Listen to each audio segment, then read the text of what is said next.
Welcome to Transformational Psychology. My name is Ryan Holsapple. I created this podcast because I believe that human beings have the capacity to transform and live deeply meaningful lives. My podcast is based on two pillars: education and transformation. The educational branch allows us to explore the cutting-edge psychology of transformation and many important theoretical ideas.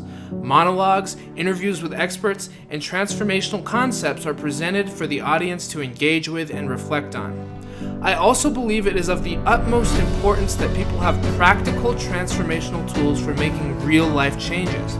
So this podcast still provides applicable and digestible guidance to complement the theoretical component. It is my hope that this podcast offers education and transformational guidance to a world that is seeking meaning and connection.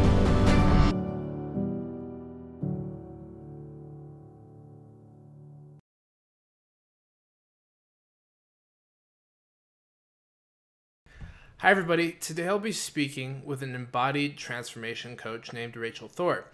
She's doing fantastic work with groups and individuals, and it's just really cool to hear about her philosophy and approach towards personal transformation, and you can really tell that she brings a lot of passion, vision, and expertise to this conversation about personal transformation. So it's a perfect fit for this podcast. I know I've been a little short on podcasting lately. I just completed my master's degree and I had to push pretty hard to get that done. So I'm pretty excited. I now have a master's in depth psychology with a specialization in Jungian and archetypal studies. So that's super exciting, and I'm going to be continuing in the PhD process here in October. So I'll continue to keep you all posted about what my learning process is like and include that as much as I can in these podcasts. I hope you enjoy getting to know Rachel a little bit. Do please check out the services that she offers. I'll include some links in the description, and let's just take a clip here out of our podcast so you can hear some of the things she's doing. You've got an event coming up like soon, right? Like a group? Yeah, I've gotten a collaborative coaching event coming up September 13th through the 19th. It's called the Get Yourself Together Challenge, and it's actually a way that me and some of my coaching community love to give back. So it's a week-long worth of transformation and content and community. You actually get 3 mini sessions with me. So for the price, it's like $29. So for the price, it's totally unheard of. It's such a gift. We love giving it. So if this airs in the next day or two, then we can send people the link, include the link for that as well, and they can join in. And Wonderful. Coming up October 1st, I'm launching an online free dance transformational event. It's 4 days long. We're going to get together. We're going to be moving our bodies, learning transformational content, learning how to be in our power, being with other people. So that's starting on October 1st, and it's free at this point. I want everybody to have the opportunity to come experience getting back in their bodies. It's important. Sweet. Now more than ever. So we can put the link for that in the outro as well. All right, great. We'll put lots of links there in the description for everybody to check out. Well, there you have it. And now, without further ado, enjoy this podcast with Rachel Thorpe.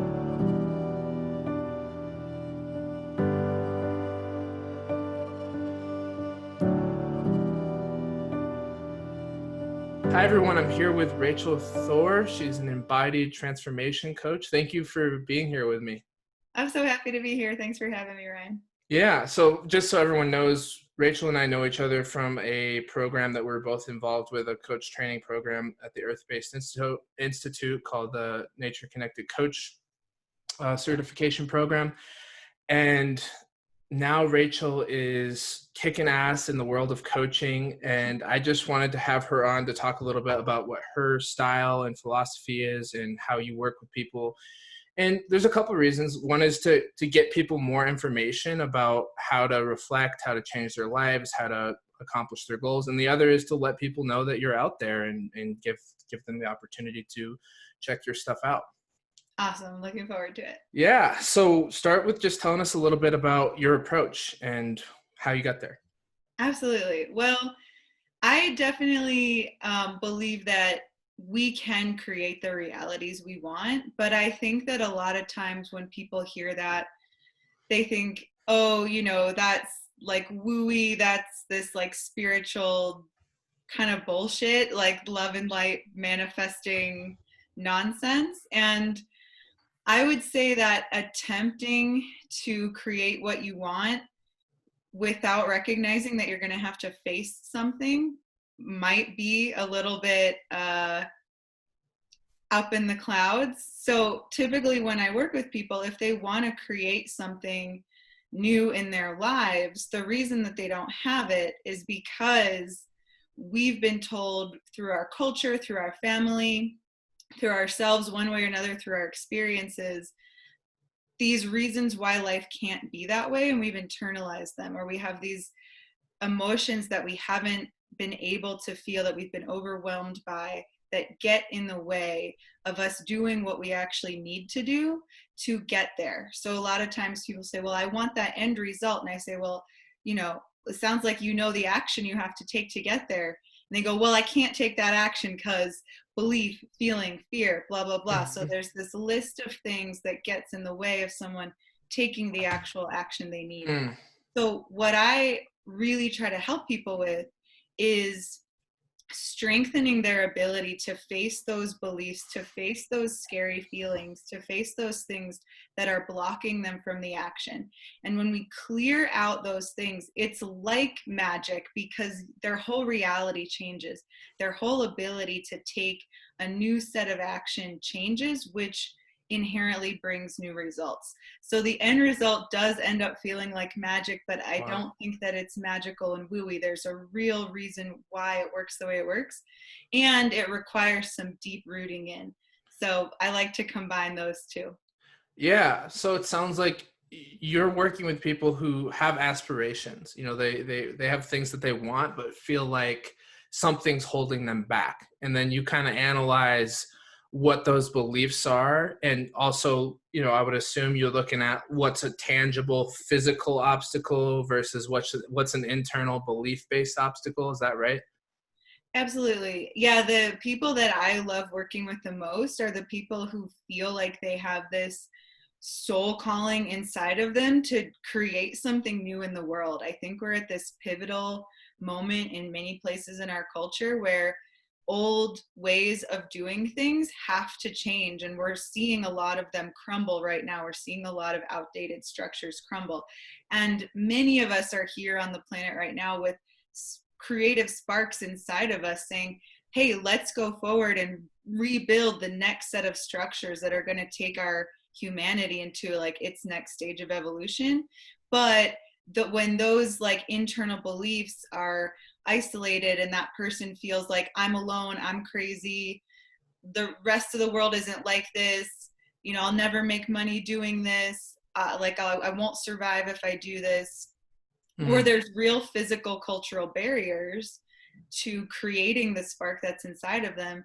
Yeah, like those are the people that I want to work with, because I believe that we're like, when we all connect those sparks, that's what we're here for right now in this really pivotal moment. That's such a beautiful vision. I get the chills just listening to that. Totally. Yeah, and that sort of passion that you have really shines through as you speak about it and as you work with people, because I think that's what attracts people to the work you're doing. That's why you've been so successful. Well, thank you so much. I mean, it's definitely, it's me living that same vision through myself, where I've been the one who's felt crazy and alone and feeling like, I can't even pay for groceries. How am I going to change the world? And so it's been me opening up and learning to grow and trust that spark inside myself, that has led me down this journey. And now to be able to share that with others and invite more people into living their vision is just like, it is my passion so deeply. Yeah. And I want to circle back around to the woo-woo statement. I think that's such an important place of discussion for our field. And anyone who's involved in transformation at any capacity, psychologically speaking, because there is a lot of shadow behind this whole idea of fulfilling your potential, becoming your enlightened self, whatever we talk about in this kind of self-help sphere. There's a lot of stuff that gets circulated that can result in damaging beliefs if we don't taper them with kind of a grounded perspective on life. And so what I always talk about is, um, it's not about envisioning unlimited potential. It's about distinct potential. It's like, who am I? How am I unique? What am I bringing into the world? What is my capacity? What do I want to aim for? What can I grow into? Um, because otherwise, when we have these fantasies of unlimited growth, what typically tends to happen is we come crashing back down to earth. So I really am a big believer in looking at the situation. What are the mental blocks? What are the emotional blocks? What are the physical realities? Who am I as a person? What am I good at? What do I like doing? And then, like, not limiting it based on that, but defining it distinctly within that capacity so that it can come into form rather than just be this kind of loose intangible. I completely agree. And whenever you said, just when you said like, um, reaching way out there and then coming crashing back down, I find that that is, like, I call that snapback. I think that there's a Yeah. lot of ways that that happens. And one thing specifically that I work with people, and the way that I work on that, is that we follow a cyclical approach. So it's about creating a vision, having an experience that takes you through your threshold or your transformational subconscious experience so you can start to rewire your brain. But then we actually really have to focus on that stage after the peak experience, where we bring this back into your life and create a new baseline, rather than having it be, wow, that peak experience was amazing, and now I'm crashing back even farther and feeling even more depressed now that it's gone. We have to do it I'm so glad you said that. cyclically, like Yeah. nature. Yeah, totally. Yeah. Yeah. So I'm just so glad that you have that approach, because I'm fiercely critical of the whole idea of unlimited potential, or the whole Yeah. enlightenment, like become like, not to name any names, but there's certain authors and self-help gurus that they have this thing where they're like, become a superhuman, become a enlightened being, become, it's just like, why does it have to be this image of perfection? Why can't it just be human? Why can't it just be an unfolding process? Because I feel like that creates a setup for shame collapse, because it's like an impossible standard to meet. So then I'm going to be constantly retroflecting my own comparison to that standard. And then it also sets up like this hierarchy of like the person who's saying this is what you should do, and then creating this projection of that they're capable of that, or they're that perfect. Which is how you get the guru complex, and why Right. you see so many proclaimed gurus crashing down with allegations of like Yes. sexual assault and victimization of their communities. Mm-hmm. Because, and here's what I think, maybe you think the same, like our, like we're perceiving, we exist in a Western culture which has this underlying value of constant forward moving growth, of Yes. constant productivity. And so what we've done is we've applied spirituality and fulfillment to that value system, and that's what you get, is the like never ending cycle of like, now I'm gonna 4-hour work week my way into bliss. and and, Right. and Right. and so we get like, that's like this Western complex that's You're being so applied. right. Thank And you for naming that. You totally did it. yeah.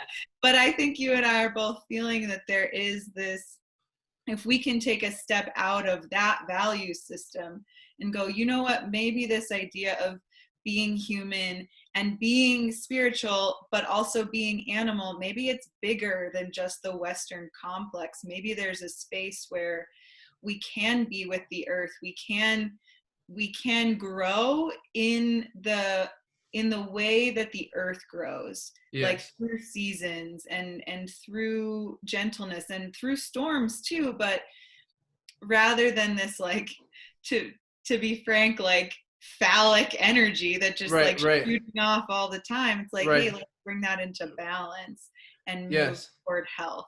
That's actually a perfect, the phallic analogy is perfect, because that's in depth psychology and mythopoetic, in a mythopoetic lens, that's the puer, right? The puer is the eternal boy who's Yeah. always, striving for spirit, who's always like trying on. It's all about unlimited growth. It's all about possibility. It's constantly perpetuating this idea of potential. It's about, well, what's possible? How can I do this? But it's not grounded, right? It needs that grounding energy to balance it out. So it's like the combination between possibility and that earthiness, that kind of great mother energy that brings those. When you bring those two together, there's this real sense of, I would say, like peace, harmony, realization. Because if it's just possibility, it's never realized. It's just always in that ethereal Always space. floating up there. Yeah. And in the reverse, if you don't have any of that energy and you're always just being sucked into what's real now, like if the energy is only pulling down, down, down, you can get into a place of stagnation. You can get into a place of victimization where Yes. you feel like nothing else is possible and I have to keep living this horrible, like this Right. painful cycle over and over. And so either one of them on their own will continue to move away from harmony. And I think you're right, when we can bring them into balance and recognize, when do I need to ground, when do I need to uplift, and have Right. a balance of them, that's when we can really create beauty in our lives and in the world. Absolutely. Yeah, there's no doubt about that. Are you working with both men and women, or do you tend to stick with one or the other? I'm working with men and women right now. I would say more people who come to me are women um, at this point, but typically what I'm finding is whoever's coming to me, I'm often working with them on their opposite polarity, for a lack of more nuanced terminology. So a lot of the women that I'm working with, we end up focusing on, like, the thing that's out of balance for them is that they sometimes are too down.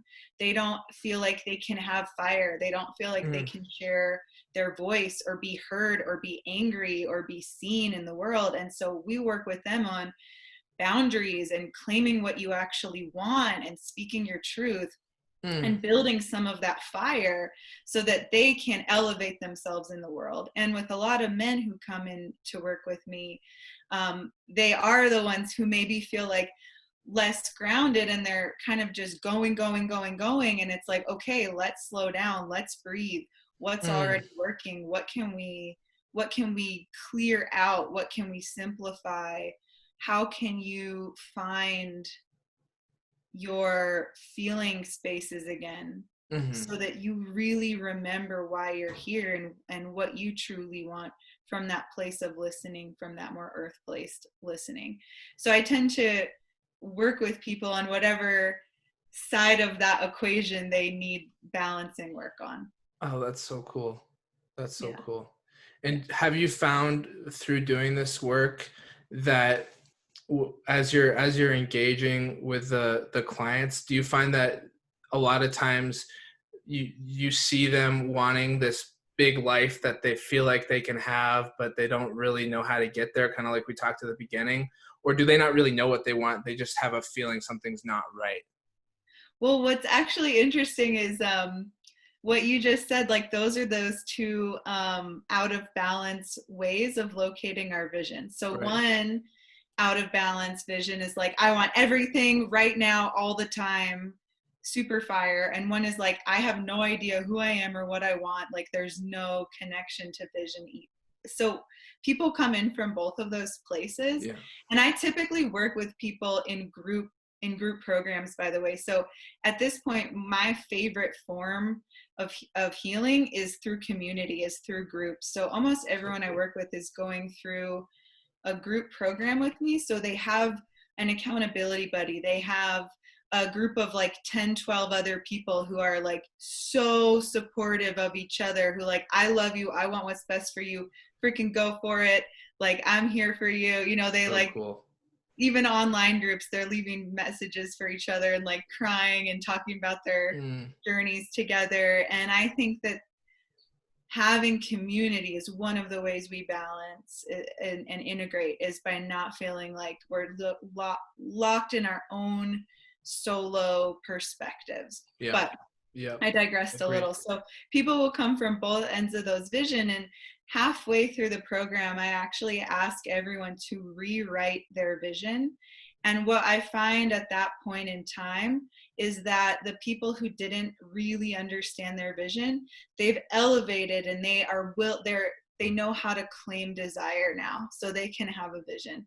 And the people who like wanted everything, and they were like going so fast trying to create a 6-figure business in 6 weeks, you know, like they are able to drop and actually listen to the truth of their heart a little more, because that like, I need everything right now is actually that place of scarcity, or that place of like, I'm not enough.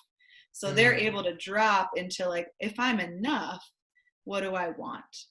And these people are able to be like, I'm enough too. Like, I'm actually enough. What do I want? And so as we shift in understanding our enoughness, our visions get clearer and they get more precise. Like you said, we're not talking about undefined potential. We're defining potential because we know innately that we're worth that defined potential. That's so huge. That's so huge. I've been working a lot recently with shame and the power of shame and how crippling it can be and debilitating, as well as the power of healing shame and moving through it in a fierce way. And I saw one of your Facebook posts, and you talked about how important it was to actually feel what you're feeling. And that a lot of the times what we're really avoiding is a feeling we don't want to have. And we're kind of running around in circles in our mind and our lives, trying to keep this feeling at an arm's length. And sometimes rightfully so, right? There might be a trauma, or there might be a deep belief or something that is really scary. And what I've really been experimenting with and wanting to share with people is, when I step into that feeling of shame, for example, and instead of letting it define me or run me, and I actually work with that energy in a proactive and mindful way, the space totally shifts. It's just that first step of just being curious of what's happening here, not trying to define it too rigidly, not trying to fix it because it's not broken, just being curious. What is this? What am I feeling? What am I noticing about my experience?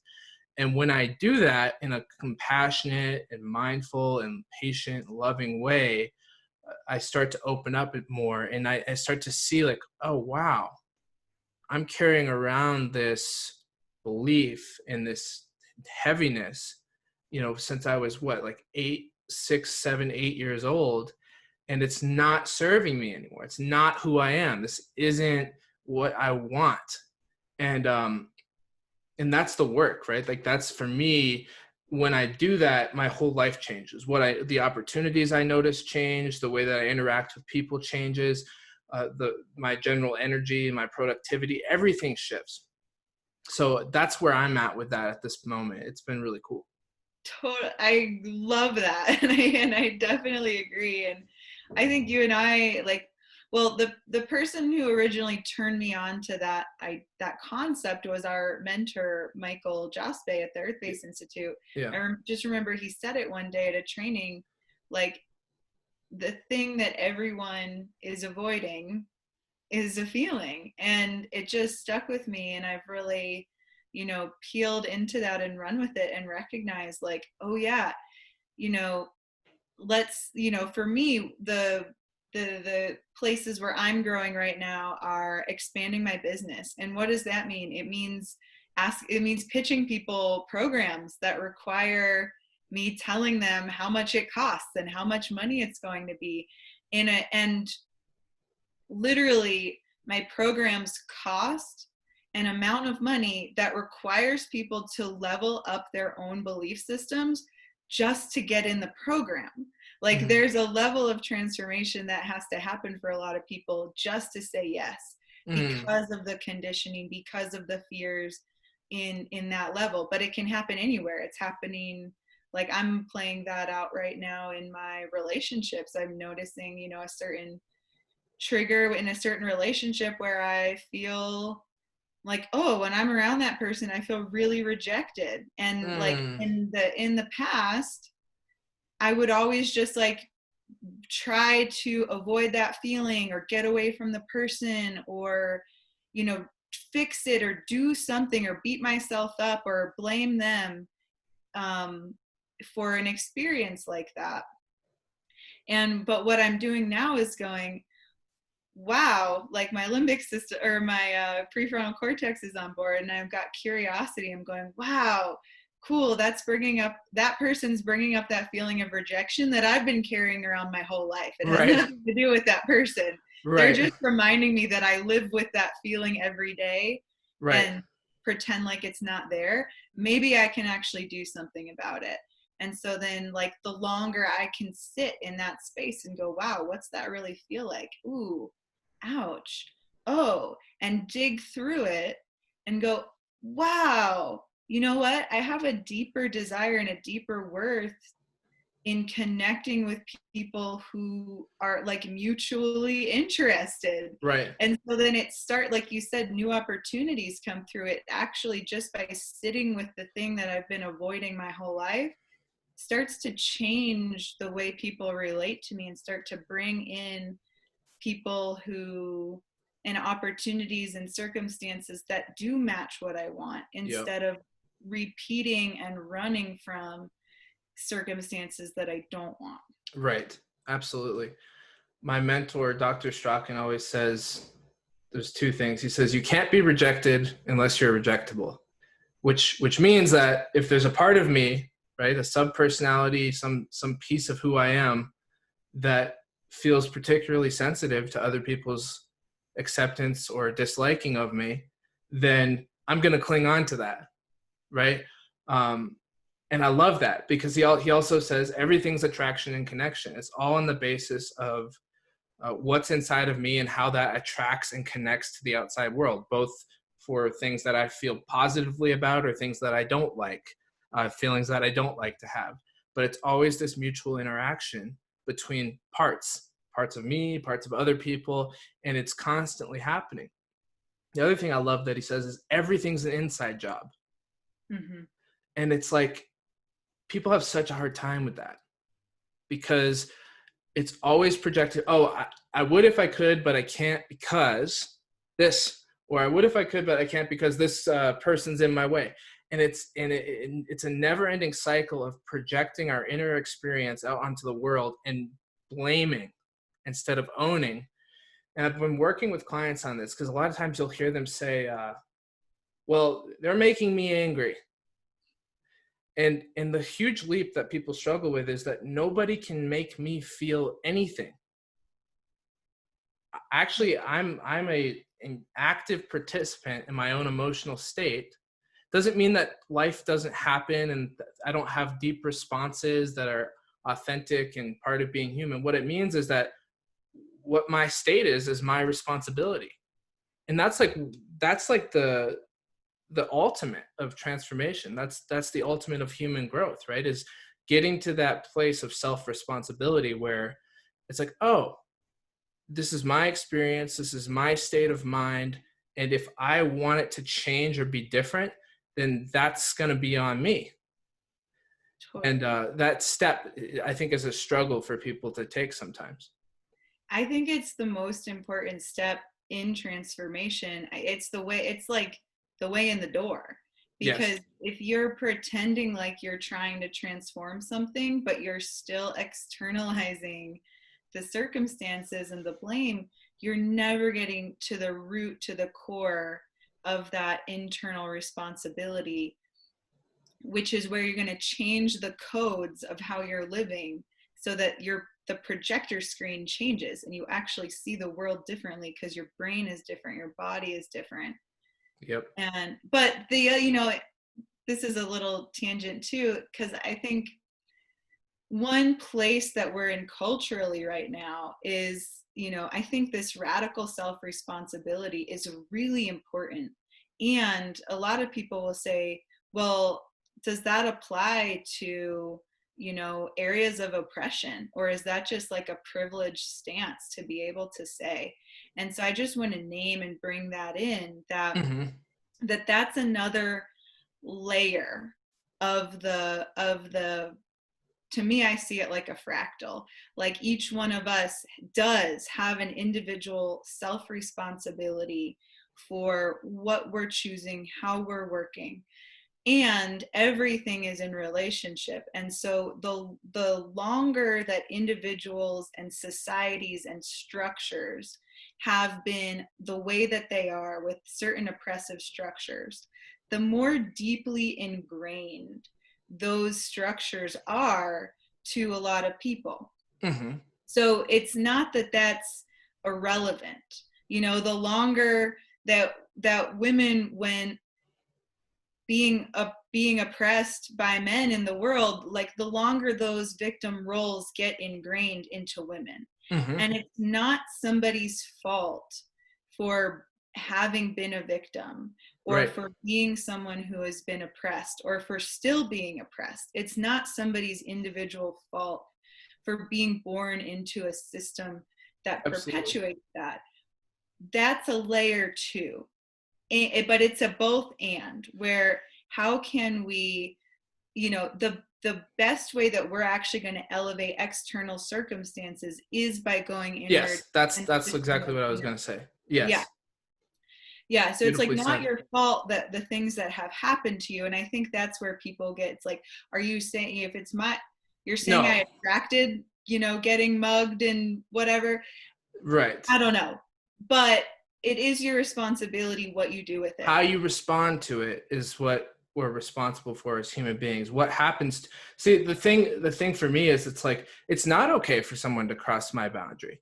It's not okay for someone to cross another person's boundary. It's not okay to have power over other people rather than power with them. And I think that distinction that you're making is super important, because it's easy to take this self-responsibility modality and go all the way with it and think, oh, well, that means that, like, it's okay to be oppressed, or that's okay, it's victim blaming, it's gaslighting, it's all those things that we don't want to do to people who have any form of trauma, or are in any form of situation where they're not being treated as equal. So I think that's a super important point. And then I would also point to, people like Alexander Solzhenitsyn or Viktor Frankl, who were literally put in internment camps and totally violated. And at no point did they say, it's okay that I'm violated. What they did say is, I'm here. This is what's happening. What am I going to do with it? How am I going to participate? Am I going to participate miserably? Am I going to try to participate in a proactive way? And they really struggled with those circumstances because it was grotesque and horrifying what was being done to them. And somehow, because of the strength of the human spirit, the strength of them as individuals, they were able to walk through that fire in a really powerful way. Totally. And I think you're pointing toward, a phenomenon we see, which is the distinction between post-traumatic stress disorders and post-traumatic growth. Like a traumatic experience, a painful experience that happens to someone is only part A of the equation. And what is done with it is typically either it gets stuck in somebody's system because they're, maybe they don't have the tools or understanding of how to process those emotions. And so it keeps getting relived. And I even think that that's still the attempt at growth. It just hasn't happened yet. And then post-traumatic growth is when we see, like you said, someone go through a situation, but they're able to bring their limbic, I keep saying that, they're able to bring their prefrontal cortex in. They're able to bring their creativity in. they're able to make a meaning that helps them live a more powerfully fulfilled life through that circumstance. Absolutely. Yeah. Absolutely. And I think that that's a lot of the work in our field is people have been, like, a lot of people have been through a lot, right? And how do I find my voice? How do I find my personal sense of power? How do I reclaim choice? You know, when there was a time when I didn't have choice, or there was a time when I didn't have personal power. And Exactly. that's not okay. And actually, to actually allow it to be pissed off about it, like, that's fucked. You know, like, I'm pissed that I was treated this way, and to bring that into a soul directed place of healing rather than of self destruction, because so often that anger gets turned inward into self sabotage and self hate, or whatever type of dynamic that person has. And actually, like, bringing it back out to, like, no, like, you know, pushing back out, creating space around me, and stepping in. Exactly. And that's why I think the emotions are so important, because a lot of times whatever happened in the past that had us not having choice or feeling disempowered included some level of emotion that we weren't able to feel. Like you said, you know, somebody maybe felt angry, but they weren't able to assert their Yeah. no. Right. And so to bring that back to the surface, to let that anger finally have its voice, and to move it through the body, are ways that we integrate our internal structure to actually change the memory of the past and go, you know what, I am able to assert my no, instead of Right. reliving that I couldn't do that, I still can't do that. Right. Now I can, now I did, now I can, now I will. And Right. then everything changes. Everything changes. And importantly, it's a process, right? It's practice. You know, I can say for myself, I've been working on the same dynamics for 10 years. It's just that I get better and better at working with them. I get more mindful. I understand how to redirect them. The period of time where I feel out of control is shorter and shorter and shorter until it's, like, really minuscule. And I keep revisiting this territory, but in a much more empowered way. And then I do what I like to call the sacred flip, right? Where a subpersonality that was a firefighter or was serving a purpose of self-defense or self-sabotage or a cyclical thing is now repurposed into a situation where it is showing up in the adult Ryan, rather than continuing to fight a battle that was past 10 years ago, right? And so there's two reasons I share that. One is, this is, again, comes back to the idea of unlimited potential, and the shadow side of that is, we don't actually, in my experience and the people I work with and the research I've done, we don't ever completely transcend our complexes, our subpersonalities, our stuff that makes us who we are. What we do as we grow is we learn how to work with that. We learn how to show up in a different way. You know, I have a part of me I call the black hole. It's a I shaming have a part. black hole too. Hey, awesome. I guess not really so awesome sometimes. The black hole for me is a shamer, is a depressed part, is a shutdown part. There was a time where I was naive and I thought, oh, if I do really intense transformation, the black hole is going to go away. So I would do these guided meditations, I would do these workshops, I would do this intense visualization, and I would feel high and elated. And then, like, the black hole would come back and I would feel dumbfounded. You know, I would be shocked. I'd be like, what is wrong with me? You know, why can't I get this right? And I realized, like, through working with Dr. Strachan and my own reflection, oh, like, this is my karma. You know, not literally, but this is my stuff. This is my life's work. This is something that I'm carrying around, and I shouldn't be naive and think it's going to disappear. If it does one day, miraculously, great, but I'm going to act as if it's going to be here. You know, I'm going to work with it rather than try to suppress it or push it out. And that has been, ironically, the most transformational thing I've done, is accept that I can't transform everything. the transformation comes not by getting rid of the black hole, but the Right. actual transformation comes by accepting it, by allowing it, by Right. integrating it. Yes, and I would add one part to that is allowing it is for me a bit too strong, because it's actually not okay for the black hole to beat me up. I have a Mhm. boundary, but I don't. But what you're saying, in the sense I allow it, is that it's there, it exists. I have to have an internal dialogue, and I actually have to set up a no, like we talked about. Yeah, I Yeah. love that. So that's kind of how I've been working with that.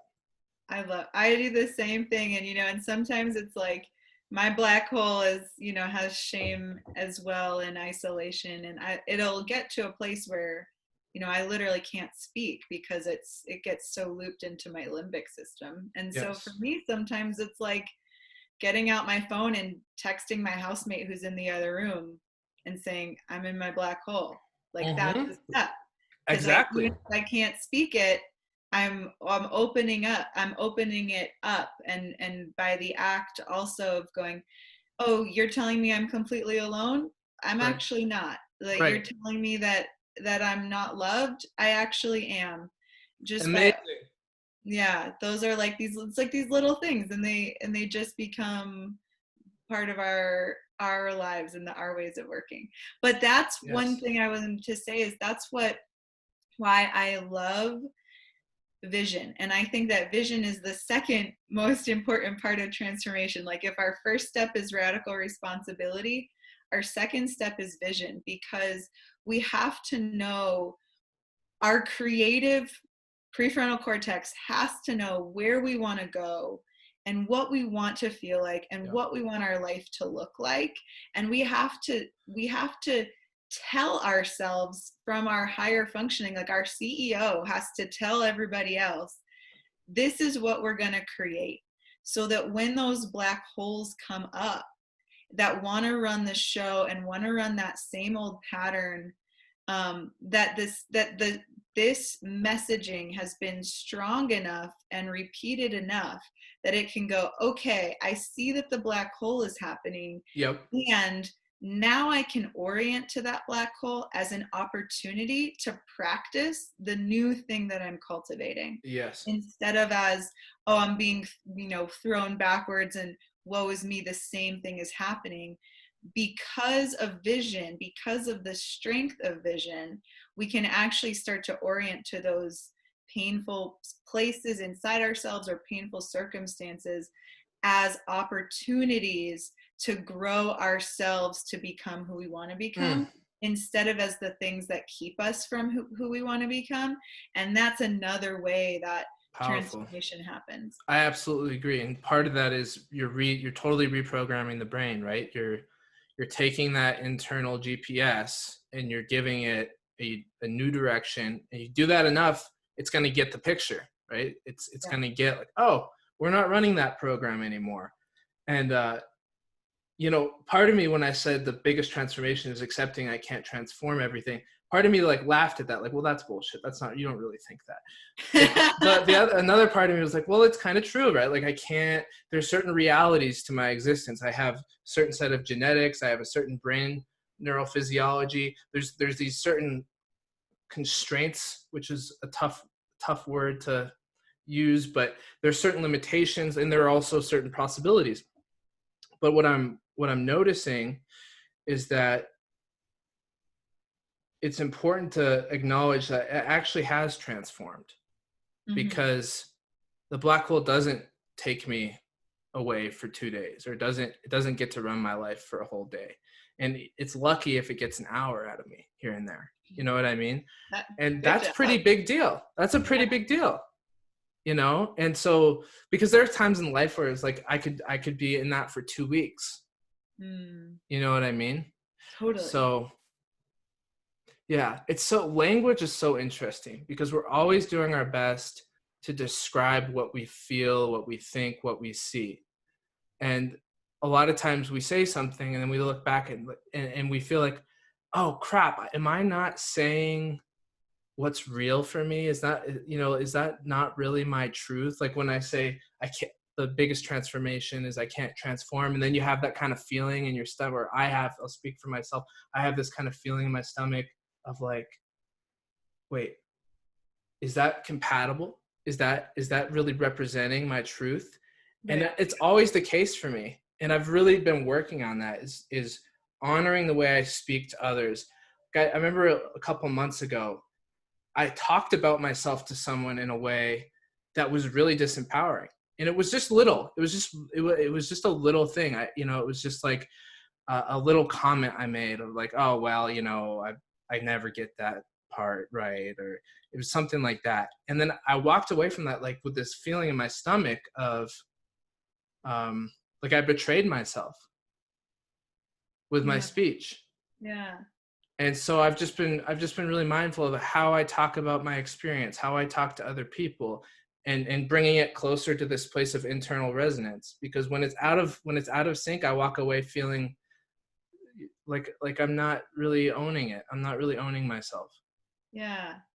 Well, I felt my little stomach have a response when you said that too. So I think we shared like a moment of, I wonder what's going on there when you said the biggest transformation is not being able to transform everything. I felt my own stomach too in that moment. So, Yeah, you that know, is we're weird. we're picking up on something that happened there. And if I were to just kind of put my listening hat on, I'd probably just get curious of like, when are the moments when that's exactly what you needed to hear, and who are the parts that's exactly what they need to hear. And it sounds like there are other parts and other times when there is a bigger story that's Yes, available, yes, and both absolutely. of those can be true for different Yeah, parts and different moments. absolutely.